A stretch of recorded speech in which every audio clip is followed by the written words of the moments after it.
भारत में आज भी लाखों लोग खाना पकाने और उद्योग के लिए लकड़ी और कोयला इस्तेमाल करते हैं, जिससे प्रदूषण बढ़ता है और जंगल खत्म होते जा रहे हैं।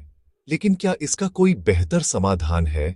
हर साल हजारों टन कृषि अपशिष्ट जैसे चावल की भूसी, आरी का धूल और बैगास या तो जला दिया जाता है या बर्बाद हो जाता है।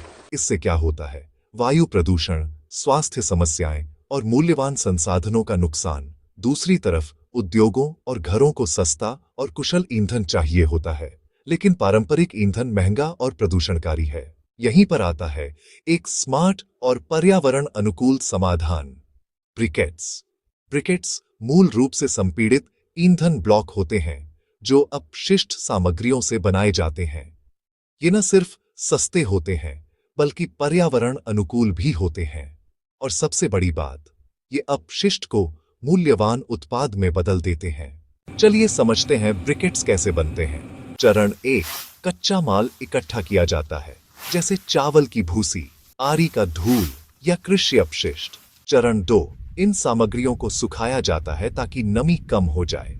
चरण 3, फिर इन्हें एक मशीन में उच्च दबाव से संपीड़ित किया जाता है। चरण 4, इस प्रक्रिया में कोई रसायन इस्तेमाल नहीं होता, सिर्फ दबाव और गर्मी से ठोस ब्लॉक बन जाते हैं और बस तैयार हो जाता है एक स्वच्छ और शक्तिशाली ईंधन, ब्रिकेट्स। ब्रिकेट्स के फायदे क्या हैं?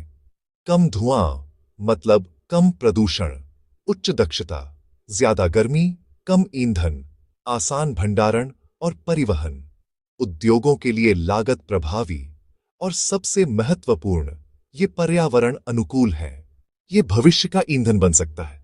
भारत में काफी जगहों पर ब्रिकेट्स का सफल उपयोग हो रहा है। कपड़ा और खाद्य प्रसंस्करण उद्योगों के बॉयलरों में, ईंट भट्टों और छोटी फैक्ट्रियों में, होटलों और रेस्तराओं में खाना पकाने के लिए, ग्रामीण क्षेत्रों में चूल्हा ईंधन के रूप में। राज्यों जैसे पंजाब, महाराष्ट्र और तमिलनाडु में इसका उपयोग तेजी से बढ़ रहा है। तो अगर आप एक व्यवसाय का अवसर ढूंढ रहे हैं या पर्यावरण के लिए कुछ करना चाहते हैं, ब्रिकेट्स एक शक्तिशाली विकल्प हो सकता है। कचरे को पैसे में बदलने का ये स्मार्ट तरीका है। अगर आपको ये वीडियो उपयोगी लगा तो लाइक करें, शेयर करें और ऐसे ही सूचनाप्रद सामग्री के लिए फॉलो करें।